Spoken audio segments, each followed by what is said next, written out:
Assalamualaikum warahmatullahi wabarakatuh. Selamat pagi adik-adik semua. Bagaimana, apa kabar kalian hari ini? Ibu harap kalian dalam keadaan sehat ya. Nah, sebelumnya Ibu akan menyampaikan dulu materi yang akan kita bahas kali ini, yaitu tentang kenampakan alam yang ada di Indonesia dan juga pemanfaatannya. Sebelum pembelajaran kali ini kita mulai, alangkah baiknya kita berdoa bersama-sama terlebih dahulu. Berdoa dimulai.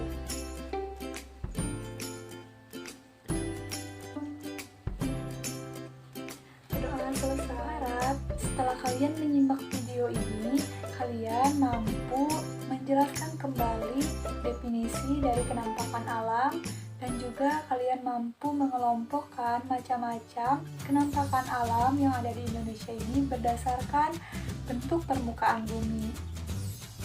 Nah, sebelum pembelajaran dimulai, Ibu mau tanya terlebih dahulu kepada kalian semua. Di sini siapa yang pernah main ke Puncak Bogor? Kemudian siapa yang pernah piknik ke pantai bersama keluarga? Atau mungkin di sini ada yang pernah ikut pendakian? Nah, ini semua merupakan beberapa contoh dari kenampakan alam yang ada di Indonesia dan juga manfaatnya ya bagi kita. Nah, yang sekarang akan kita bahas lebih dalam lagi materi kenampakan alam yang ada di Indonesia.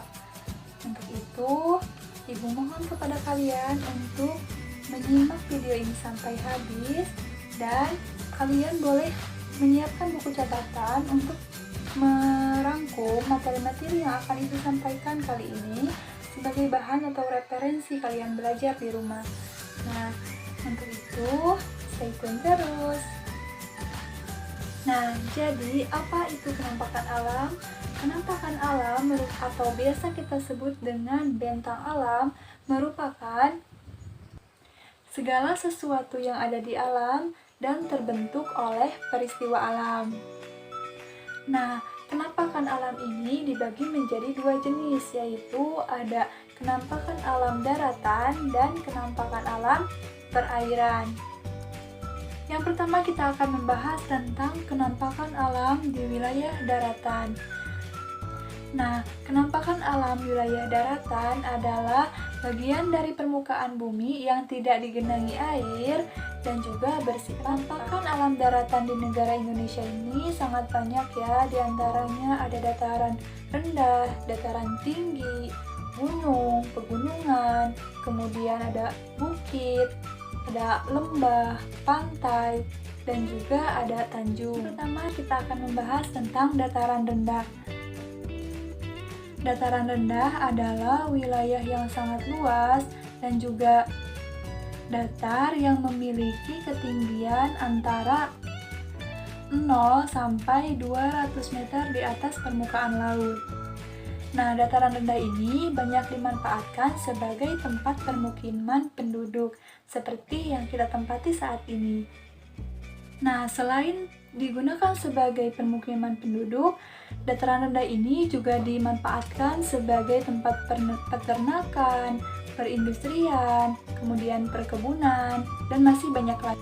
Kemudian yang kedua kita akan membahas tentang dataran tinggi. Nah, dataran tinggi ini merupakan wilayah darat yang memiliki ketinggian sekitar 300 hingga 600 meter di atas permukaan laut.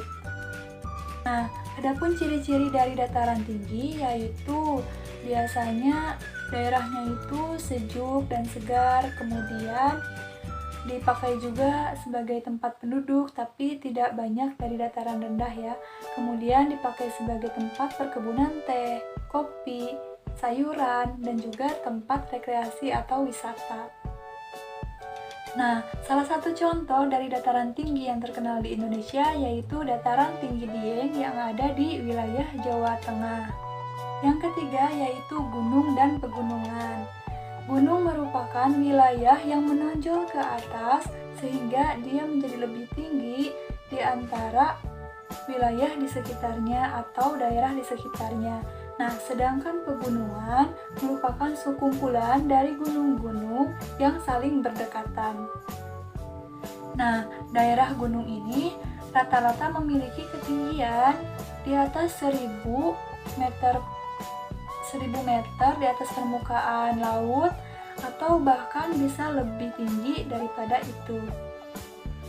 Gunung ini dimanfaatkan manusia sebagai sumber air, kemudian tempat penambangan, kemudian dijadikan hutan yang bisa memberikan tempat tinggal untuk hewan dan juga tumbuhan, kemudian dijadikan sebagai tempat wisata atau rekreasi dan pendakian. Yang keempat yaitu pantai. Siapa yang pernah main ke pantai?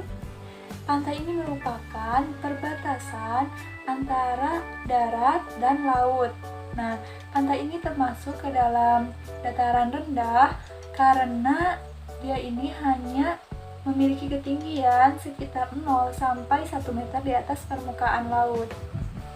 Nah, pantai ini biasanya digunakan sebagai tempat rekreasi atau tempat wisata, kemudian mengkristalkan garam dan juga mencari kerang atau hewan air lainnya.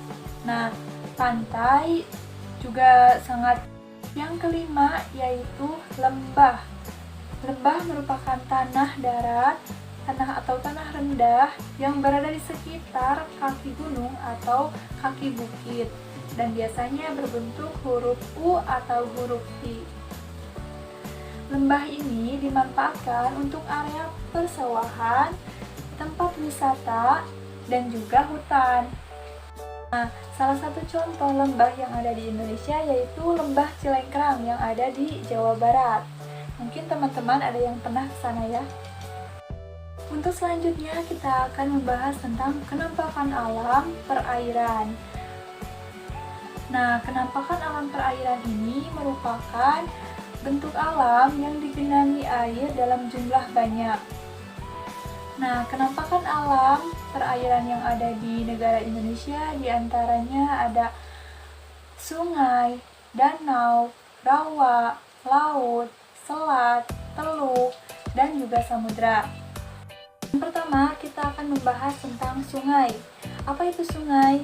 Sungai ini merupakan wilayah yang memanjang dan dialiri air secara terus-menerus. Nah, dari mana air tersebut berasal?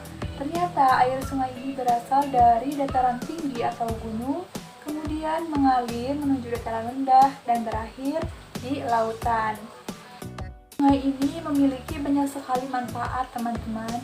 Beberapa di antaranya yaitu sebagai tempat untuk mengairi sawah, kemudian mencari ikan, kemudian sebagai PLTA, tempat berwisata, dan juga sebagai sumber mata air.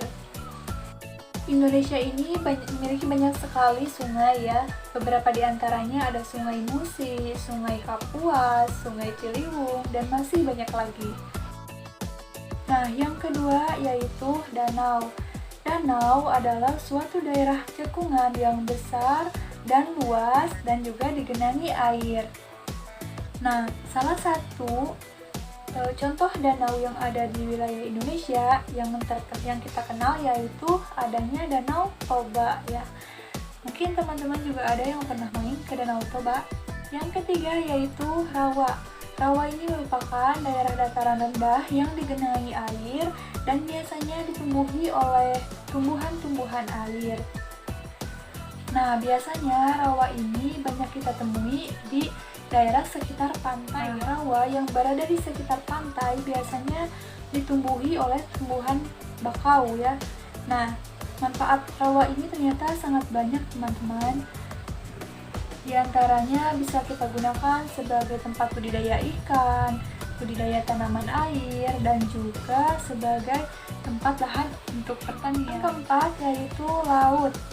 Laut ini merupakan kumpulan air asin dalam jumlah yang sangat banyak dan juga sangat luas. Nah, laut ini memiliki banyak sekali manfaat, yaitu yang pertama sebagai tempat wisata, tempat pelabuhan, kemudian tempat untuk menghasilkan ikan, tempat untuk menghasilkan barang tambang, dan juga sebagai sarana transportasi air. Yang kelima adalah selat. Selat adalah laut yang sempit dan dikelilingi oleh pulau-pulau di sekitarnya.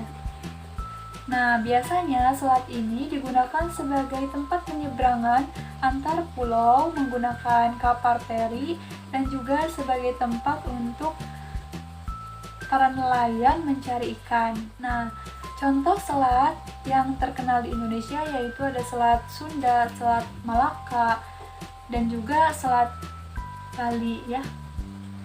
Nah, contoh selat yang terkenal di Indonesia yaitu ada Selat Sunda, Selat Malaka, dan juga Selat Bali ya.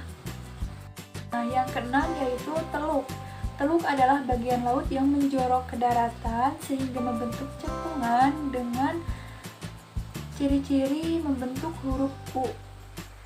Nah, teluk ini biasanya digunakan sebagai tempat pelabuhan dan juga sebagai tempat wisata. Nah, untuk kegiatan selanjutnya, Ibu akan mengetes kalian apakah tadi kalian menyimak video ini sampai habis atau tidak, dengan memberikan 3 butir soal tentang kenampakan alam di Indonesia. Nah, untuk soal yang pertama yaitu tadi kan Ibu sudah menjelaskan bahwa kenampakan alam di Indonesia ini dibagi menjadi 2 berdasarkan permukaan bumi ya. Nah, ada daratan dan perairan. Sekarang coba kalian sebutkan 3 bentuk kenampakan alam daratan di Indonesia beserta manfaatnya untuk kehidupan kita. Kalian boleh menuliskan jawabannya di kolom chat ya. Nah, untuk soal nomor 2 yaitu apa yang dimaksud dengan pantai? Dan coba kalian sebutkan salah satu contoh pantai yang ada di negara Indonesia.